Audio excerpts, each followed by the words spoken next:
Hello, everyone, and welcome to the Hope at Work podcast. With me today is Dr. Patricia Grabarek. And Patricia and I actually had a chance to work together at Infor for a number of years before she went off and did her own thing and went off on some other adventures. And I recently tracked her down and realized that she's doing some really interesting things, in particular in the world of well-being. And so, Patricia, would you mind giving the audience a bit of a sense for, first of all, your background and your education and the research that you do and some of the things that you've been up to lately with worker being? Of course. It's so nice to be here, Marcus. Thank you for having me. As you mentioned, Infor was part of my journey and I really enjoyed it, and I'm glad we got to connect and work there. I have a background in industrial organizational psychology. So basically it's like business psychology. How do people function at work? What's the best way to be productive and healthy in the work environment? And that's where my research and love is around the place of creating thriving workplaces. So wanting to understand how employees and leaders can come together and create an environment where people are happy and thriving and not just overwhelmed and stressed. We spend so much time at work that I find it really important that we create positive workplaces. So that was my background in education. And after I finished my doctorate, I actually went into consulting, which is how I ended up at Infor, spending a lot of time working with clients and organizations, kind of tangentially related to that space. But I've always been so passionate about creating those healthy work environments that I decided to go off and create Worker Being with my co-founder, Katina Sawyer. She is actually a friend from grad school, and she's a professor at the University of Arizona at the business school there.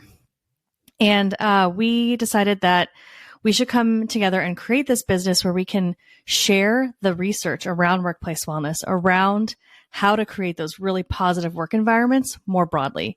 Because the research is great. There's a lot out there, but it's not making it to the people that can actually implement and use that research. And in addition, as we kind of went down that path and started sharing that research and working with organizations, we realized there were some gaps in the research too. And so we decided to do some of our own studies to really develop a concrete framework of how leaders can behave in the workplace to create that right environment for their employees and really support their employees' well-being and thriving. So that's one of the things that we did in our business and turned that into a book that's coming out in March of 2025. Awesome. Okay, so I definitely want to talk about the framework. I want to talk about the book. But before we even go there, let's actually start by creating a shared definition when we talk about wellness.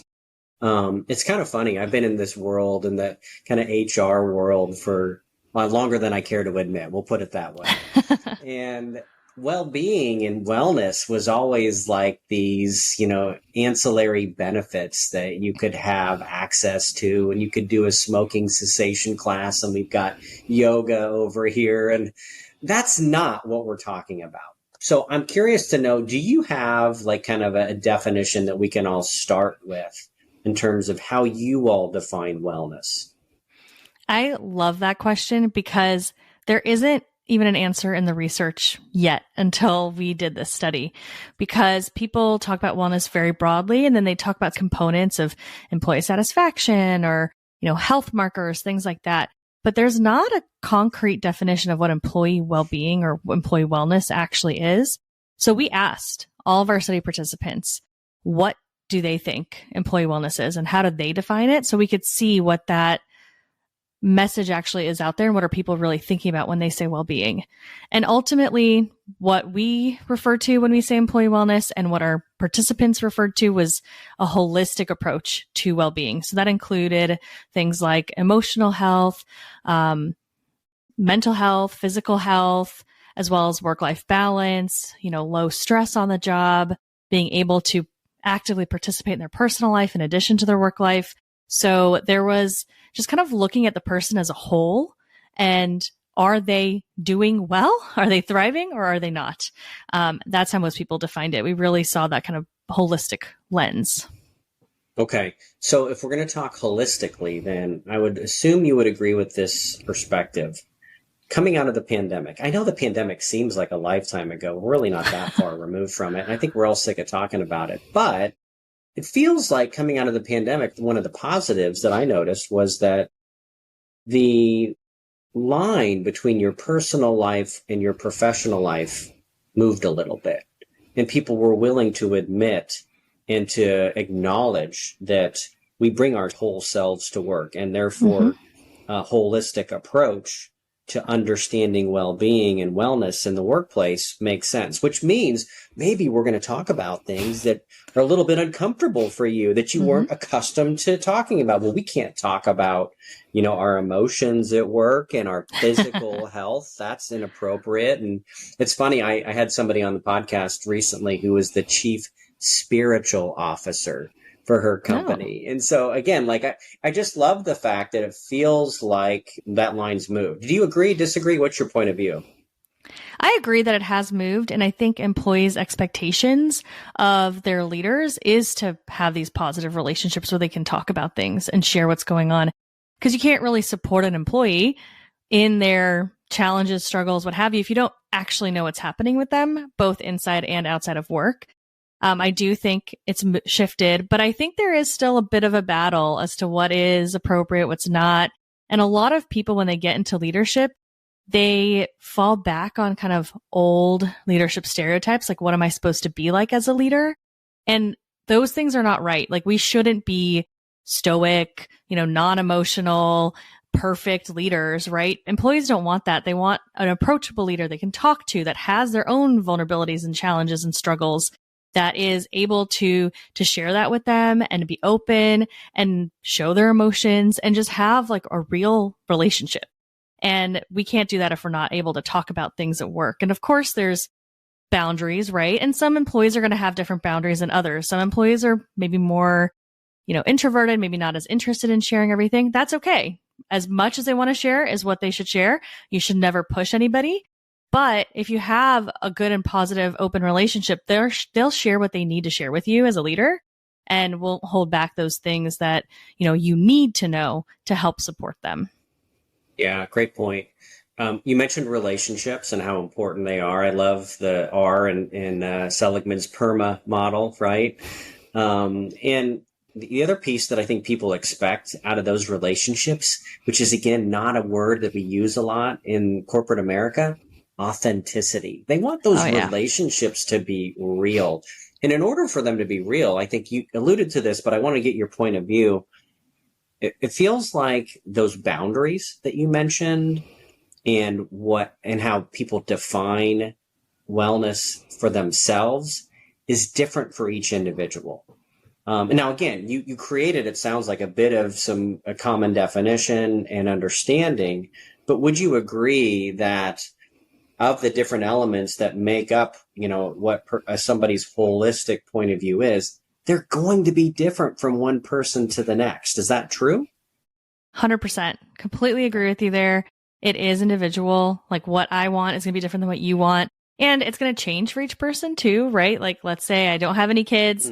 I'm going to have a specific need and how I want to balance my work and life. Maybe once I have kids, once my kids go to college, right? All those phases of my life are going to change what I need. So it's individual. It's also malleable and changes for each person. So that's why the relationship is so important, because you can't really understand what people need in that time, in that moment, unless you're able to have a strong relationship with them. So 100% aligned. Wellness is holistic, but each person is unique, and therefore what they need is unique.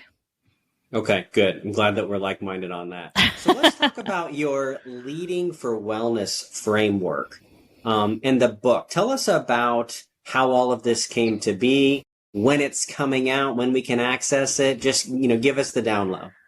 Oh my gosh, I'm so excited about this book. I've been wanting to write a book my whole life. Even as a kid, when I didn't know what the book would be about, I've been a big reader. I've always wanted to write a book. So this is like a huge, huge thing for me.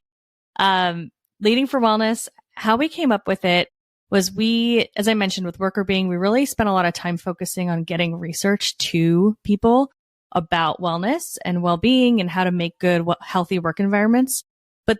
There was so much out there. Like, there's a ton of research on, like you said, authenticity being important at work, hope being important at work, as well as, space and time to get your work done and be able to disconnect at night. And there's 1,000 things you can do. Where do you start? And there isn't a concrete like study out there or anything that showed where you should start as a leader. So that's what we wanted to solve. We wanted to figure out how can a leader come into a team and actually make a difference and an impact? What's the first thing they should do? So we talked to employees that all self-selected saying, hey, I had a leader that really supported my wellness. I want to tell you about them. We interviewed them. We learned their stories and started building a framework around what was common across all of the stories. And then we did a second study, a survey to replicate what we found, just to make sure, okay, is this framework real? And it was replicated. So we're really confident that if leaders can follow this framework, they're going to be able to create an environment where people can do better, be healthier, thrive. And of course, without sacrificing productivity, because when you're doing well, you're more productive, et cetera. So that's kind of where it came from. It's coming out in March 25th, 2025. So we're now less than 3 months away from the big book launch. And we have pre-orders available. I don't know when this podcast is going to air, but if you are looking to purchase the book, we have pre-orders and incentives around pre-orders. So if you want to buy something early, you can get like a Q&A with us and different things like that to get even more with the book content. Awesome. Yeah, we'll make sure that the listeners have access to the links and can understand how to obtain the book. So that's how you created the framework. And we certainly want to incentivize people to purchase the book. But if you could give us any kind of insight into what we're going to find, even, kind of a simplified point of view, one of the things that I think is going to be a real challenge for us in the next decade as we struggle with labor shortages and just talent scarcity in general, is the next generation of leaders is going to be coming up through the ranks, and frequently we don't give them any kind of training and education or data or tools. And so if you were to, summarize some salient points from the Leading for Wellness framework for a new manager, what would you highlight for them? What are a couple of things that you would tell them, some pointers, if you will? Yeah, happy to share that. So the framework builds upon itself, and I'll kind of talk about maybe what's in the beginning of it as a good starting point, because I think everyone needs to solidify those skills before they can kind of move through the framework. So the first part of our framework is all about authenticity and vulnerability. So like the part is called "No one wants a superhero," because we don't want superhero leaders, right? To your topic and your thoughts around the scarcity piece, I do think leaders that are currently there need to start practicing these things to model the behavior of those new leaders coming up. Because I do think that even if we're taught and trained in how to be a good manager, we do mirror what we've learned from our own experiences. So step one for us as a society, as we're kind of moving through this phase, we need to make sure our current leaders are modeling good behaviors. But if you're coming in, I think the first thing you should consider is building those relationships, right? How can I be an authentic leader to myself, not following the norms that everybody else has done before me? What do I want to do? What matters to me? How can I bring that to my team, be vulnerable with them, and build that relationship? You, as a leader, your job is to support your team and to help them achieve their goals and give them the feedback, information that they need. In order to do any of that well, you have to have a relationship with folks. And in order for them to trust you and be able to share with you, they need to know that you're real and you're vulnerable and you're not perfect. Mm-hmm. This is William Tincup, and I'd like to direct you to a wonderful limited series podcast that Ryan and I recorded live at the ERE Recruiting Innovation Summit.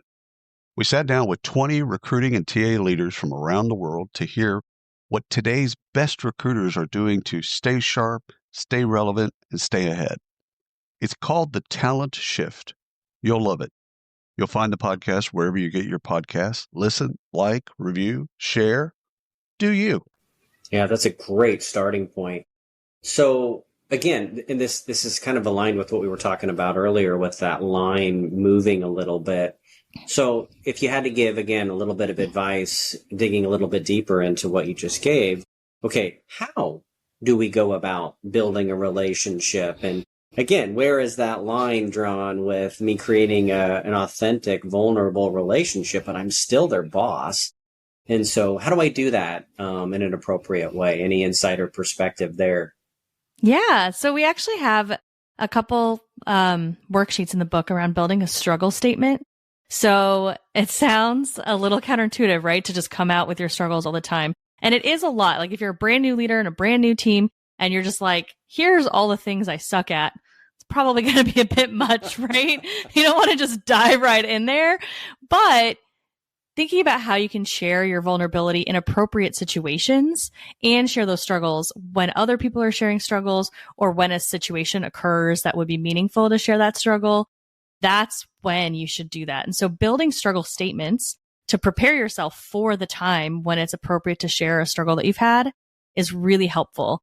So for example, let's say when I was an individual contributor, I missed a deadline once because I had, I was distracted by something else happening in my family life. And I went through this whole situation where I missed a deadline. I shouldn't like go to my new team and be like, hey, I missed deadlines before and just like randomly say that to them. That's not going to make any sense. But if they're coming up on a tough deadline and they're worried about meeting that deadline, you can share your story. Like once I did it and these are the things that happened. Here's what I learned from that. So telling them like, I've made these mistakes before, or I've been in a situation like this before, when it makes sense. That's a great way to start to build that trust and vulnerability without just like, I don't know, creating a therapy session and just telling them all your problems. That's good advice. I like that. Struggle statements. Okay. And I can see the practical application of those. Speaking of struggling, so part of the reason we're even talking about any of this around, wellness and well-being is because it's unfortunately a problem with the majority of workforces around the world. And it takes the form of burnout and high stress and low engagement. I'm curious to hear your point of view of what causes those things. And I know I'm asking a very broad question, but how, what are the root causes of burnout and low engagement and high stress, and how do we address some of those things? It's a really difficult question to tackle and figure out how to solve exactly, just because it's such a broad problem. There's things you can do within your own organization, but ultimately these challenges and the reason why we're in this place today is a more of a societal problem, right? Okay. We are in an environment where, work hard, play hard, like all these like hustle culture and everything like that, where you're supposed to be working all the time to make ends meet, but like not just make ends meet, because you need to have this giant mansion and you need to be able to show your thing on Instagram that's like beautiful and perfect and amazing. And so people have these like expectations of what they need to do to be successful.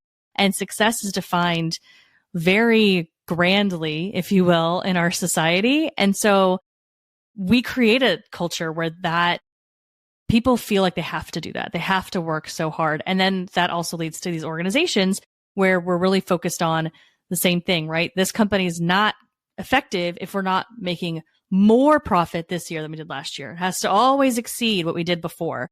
And even if we're making a profit and we're making that same profit year over year, that's not good enough, right? The shareholders aren't going to be okay with that. There's a lot of like cultural components that tie into this intensity to increase productivity time and time again. And because we're like embedded in that, we create stress. And when you get into these really large organizations, the number and the scales of people that are reporting to these leaders are huge. And it's really hard to think about the individual experience of an employee when you've got 20,000 of them, right? How do you focus on that person and what they might need, and how are we making their environment and their workplace effective? Which is why leaders are so important, because they can make micro cultures within their teams and just continue to build that and flesh it out throughout the organization. So I think there's like a big societal frame here that's creating the burnout. And I think until leaders within organizations decide to take a stand and say, I'm going to make an environment that's not doing that, and I'm going to protect boundaries from work and life, I'm going to make sure people can disconnect. We're going to do things to try to create an environment where it's okay and we're encouraging people to take care of themselves. We're not going to see that kind of change. That's where it has to start within the organizations. Then we have to think bigger. So do you expect and anticipate, as new generations come up through the ranks and join the workforce, that some of those societal norms will evolve? I hear a lot, and I had actually a gentleman from one of the founding kind of members of the 4-day week camp. Hmm. Do you expect some of those things to take root, or do you think they'll find resistance? I think we're probably going to find some resistance, in my opinion. I think we have shifted. Like you said, we shifted the window a little bit. People are more authentic at work than they were before. People are talking about things, mental health, the way they haven't been before. I think there's a bit more of an expectation of work-life balance than there was before, right? But there is still, even in the younger generations, there's still this mantra of hustle culture. There's still this like, get your side hustle, have your gig, have this, have that, so we're still kind of perpetuating it just in a different way. So I could see that will continue and there'll be resistance. There's always resistance whenever there's a big change, right? So I anticipate that would happen, but hopefully as we continue to slowly shift the window over, we'll get to a place that's a little bit healthier. Yeah, I think you're right. I mean, profits and productivity will always take precedence over people. And therefore it's probably going to be something that is going to take a long time to shift people's opinions and perspectives about. So let's talk about that for a second. As a technology employee, I am required to bring up AI at least once in this podcast. So, when we think about, well, what if AI makes us all hyper productive, Patricia, then maybe that, that productivity piece goes away. But what's your point of view on AI, and is it going to be something that contributes to wellness or detracts from it? I think ultimately AI is a tool that we get to decide what it does, right? Like just like any other tool, we could take, think about when we went through the Industrial Revolution, we've got like new machines that are doing things to help people be more productive. We can make more cars faster, right? But did that cut down the number of hours those employees worked? No, it just changed the way they were doing their work, right? So it just depends on how we harness this tool and what do we want to harness it for. I think it'd be great if we think about ways to use it to support our work and life in a way that we can be productive and more productive than we are today, but giving us some space to, maybe not do 80 hours a week, but really doing the true 40. It's just going to depend on how people decide to use it. Yeah, totally agree. It'll be interesting to see how it plays out. Obviously, it's early days. So one last question for you that's somewhat related as we evolve and we have new technologies available to us. It's been interesting, coming out of the pandemic where we all got used to Zoom meetings and Microsoft Teams and working remotely. And all of a sudden we weren't sure if we were working from home or if we were living at work. And so that's where I'm going with that question is, I ask this a lot on this podcast because I like to hear different points of view. Do you feel like we're moving away from work-life balance and toward work-life harmony or work-life integration or not? And what's your general point of view on that and how that impacts people's well-being?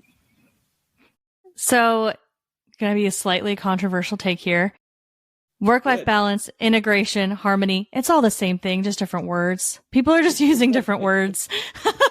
Ultimately, what it is you have high work-life balance or harmony if you feel good about the balance between your work and life.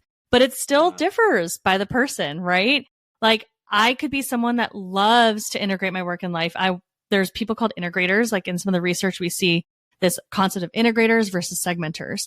So some people love to be like, I'm going to do a meeting. I'm going to go do my laundry. Then I'm going to do another meeting. Then I'm going to go to the gym. Then I'm going to do some work at night after dinner, right? They thrive in that space. But some people don't. Some people really like to have, this is my morning. That is my family time. Then I come to work. I don't want my family talking to me. I want to do my work. Then I leave and I do my own thing, right? Those two preferences exist. Our culture has moved towards integration because of technology and everything that's available to us. But segmenters still are out there. And there are people that really, really thrive in segmenting their work and their life better. So that's tricky as a leader, right? But there's ways you can have folks that have these different preferences work together with some boundaries, right? Like this is when we typically have meetings. So integrators need to be available, but if there isn't a meeting, they can go and do whatever they're going to do. But then at the same time, integrators schedule those emails. Do not send them at 9 p.m. and stress out the segmenters, right? So there's ways you can work together, but it's so individual, and how you balance your work and life and what makes you happy varies so much. Think about a founder, an entrepreneur, right? They might spend tons of time with their work, but that's because that's what they're passionate about, what they care about. They're going to spend more hours than an employee at a really large organization. They're not going to have that same connection to it. And so it may not be as important to them to spend as much time. So for them, work-life balance looks so different. So yeah, I think it's just very individual, and all the words mean the same thing to me. I love that. That is a great answer, actually. It's different from some of the others I've gotten in the past, that it actually kind of ties back to where we started this whole conversation, which we started by attempting to define wellness and acknowledged that, again, it is a holistic thing that is going to be different, based on different people's opinions and perspectives. So that was super helpful. Patricia, remind us when the book is out. March 25th, 2025. And it's everywhere. You can find it, Barnes & Noble, Amazon, Bookshop, et cetera, et cetera. Wonderful. Well, I can't wait to read it. My understanding is you've gotten recommendations from people like Adam Grant and Daniel Pink. That's kind of a big deal. So it's got to be good. I'm looking forward to getting my hands on it, and really appreciate you taking the time to join the Hope at Work podcast. Thank you. Thank you so much for having me.